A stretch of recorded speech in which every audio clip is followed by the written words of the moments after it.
Compañeros, hoy vengo a exponerles mi tema de tesis, el cual se denomina Estudio antitrombótico de extractos de hojas de chaya y 2-glucosacontrifolios. Mi asesora es la doctora Mayra Rubí, Segura Campus. Bueno, a manera de introducción, la OMS ha reportado que en el 2015 17.7 millones de personas fueron debidas a las enfermedades cardiovasculares. Esto representó el 31% de las muertes a nivel mundial. La OMS ha reportado en este mismo año enfermedades como las respiratorias, el cáncer, la diabetes, igual fueron las enfermedades que le siguieron en índice de mortalidad a estas, a las cardiovasculares, con porcentajes mucho menores a los reportados por las anteriores. La OMS prevé que para el año 2030 estas enfermedades aumenten hasta los 23.6 millones de muertes para este año, mientras que en México ANSYSTE ha reportado que el 54% de las muestras nacionales fueron debidas a estas enfermedades. Entre las enfermedades se encuentran las cardiopatías coronarias, las enfermedades cerebrovasculares y las arteriopatías periféricas. Todas ellas tienen en común la formación de coágulos intravasculares, los cuales pueden llegar a ocluir de manera parcial o total el flujo sanguíneo, causando dolor, edema, hinchazón, incluso infartos. Estas enfermedades en conjunto se les denominan las enfermedades tromboembólicas. Pero, ¿cuál es la diferencia entre un coágulo y un trombo? Un coágulo es aquel que se forma en respuesta natural a la lesión del endotelio en el vaso sanguíneo. Se forma para evitar la pérdida de sangre desde el interior del vaso sanguíneo hacia el exterior, mientras que un trombo es aquel que se forma en respuesta a eventos patológicos, como puede ser el desprendimiento de la placa arteriosclerótica, la éstasis sanguínea, entre otros. Pero para entender bien la formación y para poder atacar esta problemática es necesario entender el mecanismo por el cual se forman y se disuelven.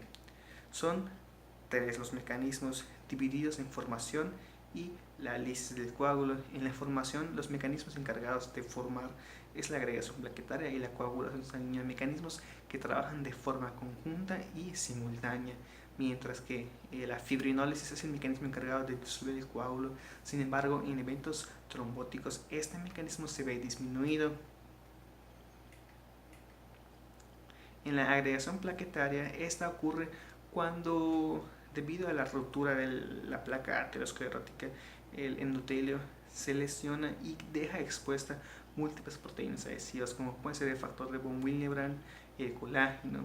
Las plaquetas, mediante diversos receptores, se adhieren a estas proteínas y son activadas. Activan unas lipasas plaquetarias. Estas lipasas catalizan la desesterificación de ácidos grasos desde los fosfolípidos de la membrana plaquetaria. Estos ácidos grasos, el ácido araquidónico, es convertido mediante la enzima ciclooxigenasa y tromboxano sintetasa en tromboxano A2. Este tromboxano A2 promoverá la liberación de ADP y esta ADP señalizará a las plaquetas mediante los receptores plaquetarios P2Y1 y P2Y12. Al señalizar estos receptores, la plaqueta sufrirá un cambio conformacional, activará el receptor GP2B3A, mediante el cual se une a otras plaquetas mediante el fibrinógeno. Algunas formas de inhibir la agregación plaquetaria, algunas metodologías han sido la inhibición de la enzima ciclooxigenasa. Esta enzima posee dos canales altamente hidrofóbicos, en los cuales el ácido acetil salicílico, la aspirina, acetila un residuo cercano al sitio activo de la enzima. De esta forma, cuando el ácido araquidónico intente entrar a esta enzima, se va a ver impedido estéricamente por este grupo de acetato, mientras que para el receptor P2Y1, el fármaco clopidogrel, al poseer un grupo sulfitrilo, el igual también lo posee un aminoácido presente en este receptor, un aminoácido de cisteína, forman un puente disulfuro. De esta forma, este puente logra inhibir que el ADP señalice este receptor. En la agregación plaquetaria, diversas enzimas denominadas factores de coagulación trabajan de forma conjunta. Son dos vías las que actúan, la vía extrínseca y la vía intrínseca. Todas ellas tienen en común activar el factor 10, el cual va a activar a la protrombina en su forma activa de la trombina. La trombina convertirá el fibrinógeno en fibrina para formar un polímero de fibrina, el cual va a reforzar al tapón plaquetario formado por plaquetas y fibrinógeno, de esta forma formando un coágulo duro, tenso y más difícil de disolver.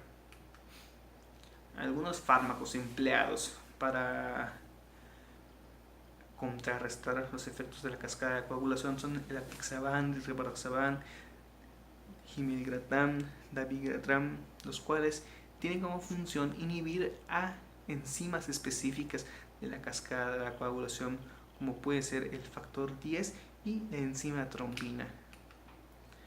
En la fibrinólisis, este mecanismo, el plasminógeno junto con el factor tisular de plasminógeno se colocalizan en la fibrina mediante sus sitios de unión Kringles para degradar la fibrina a productos solubles de fibrina. Un fármaco empleado para convertir este fibrinógeno, este plasminógeno en plasmina es la estreptoquinasa. Sin embargo, este medicamento no es específico, por lo que causa hiperplasminemias, es decir, esto puede provocar eventos secundarios como los sangrados gastrointestinales y los eventos hemorrágicos, al igual que también los fármacos anticoagulantes y antiplaquetarios causan estos efectos, pueden causar náuseas, diarrea, vómitos, por lo que la alternativa natural se vuelve una opción viable al tratamiento de estas enfermedades. Es practicada desde las primeras civilizaciones humanas y la OMS define una planta medicinal aquella que contiene sustancias usadas con fines terapéuticos o que contiene precursores para compuestos farmacéuticos. En la medicina tradicional mexicana, plantas como la Boconia frutensis o el agastache mexicana, el toronjil rojo y el cisgigehuite han sido empleadas como agentes antitrombóticos. Exactamente, en Yucatán, las plantas Cabalmuc y Chaya, las Crosspetalum gomeri y la Niloscurus grandifolius han sido empleadas como mejoradores de la circulación sanguínea. Las plantas contienen diversos compuestos, entre ellos los metabolitos secundarios. Se cree que estos compuestos no interfieren en los mecanismos de crecimiento, de reproducción de la planta, pero se cree que actúan como defensores contra patógenos herbívoros, contra la radiación UV, para de esa forma lograr su supervivencia, pues ellas no pueden moverse. Las plantas sintetizan diversos metabolitos secundarios, entre ellos los alcaloides y los compuestos fenólicos provenientes de la ruta del ácido shiquímico, los policétidos provenientes de la ruta del acetato y los terpenos que provienen de la ruta del ácido mevalónico y del metileritralfosfato. Bueno, algunos fármacos antiagregantes han sido los triterpenos, como la alfa y la betamirina, y el ácido oleanólico, los cuales, debido a que tienen una estructura altamente hidrofóbica, son capaces de reaccionar con los canales hidrofóbicos de la enzima ciclooxigenasa y así inhibir que el ácido araquidónico ingrese en la enzima. Algunos metabolitos anticoagulantes han sido los ácidos fenólicos, como el cumárico, el cafeico, ferúlico y los flavonoides. Villac en el 2014, mediante un estudio CUSAR, pudo observar que los flavonoides, debido a que tienen grupos hidroxilos unidos a su estructura central, son capaces de formar puentes de hidrógeno con diversos residuos aminoácidos presentes en las enzimas coagulantes. Mientras que algunos fármacos fibrinolíticos, algunos metabolitos fibrinolíticos son los flavonoides nuevamente, por lo que en la chaya se sugieren sus usos medicinales contra las enfermedades trombólicas. Esta planta, según Yuam y Yakubu, ha reportado flavonoides como adinas y taninos compuestos que han reportado tener alguna actividad antitrombótica, como la antiplaquetaria, la anticoagulante y la fibrinolítica. Esta planta es fácil de propagar y puede crecer en una gran variedad de condiciones y es originaria de la región maya, de Belice, Guatemala y el sureste de México. Bueno, diversos autores indican que los compuestos mayoritarios de esta planta son las saponinas y los alcaloides, seguidos por los compuestos fenólicos como los flavonoides. Algunos metabolitos que se han hallado en esta planta mediante cromatografía líquida acoplado al detector de ultravioleta visible, se han detectado el ácido rosmarínico, la epigalocatequina, la espiridina.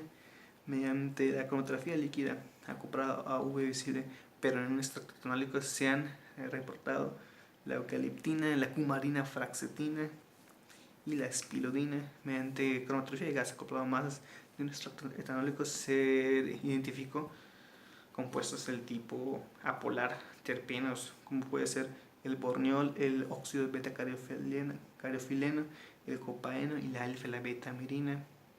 Y con respecto a los estudios antitrombóticos, García Rodríguez en el 2014 reportó que la planta posee un efecto cardiovascular, es decir, aquellas que consumieron un extracto etanólico por 14 días a dosis de 500 miligramos por kilogramo de peso corporal, esas ratas fueron inducidas a un modelo de isquemia y reperfusión. Aquellas que recibieron el tratamiento de Chaya presentaron un daño del 30% del ventrículo izquierdo. Este daño se calculó como un cociente entre el área dañada y el área total, comparados con un 40% de daño con el control positivo, es decir, aquel que no recibió el tratamiento de Chaya. Mientras que Ebenezer en el 2014 reportó que el extracto metanólico de Chaya causó la lisis del coágulo en un 49.3%, comparado con el fármaco de streptokinasa, el cual causó un 69.3%. Y debido a estos estudios, a la composición química, al uso etnofarmacobotánico que ha tenido la Chaya, se propone a esta planta como una futura fuente de metabolitos, los cuales pueden ayudar a tratar las enfermedades cardiovasculares. Eso es todo y muchas gracias.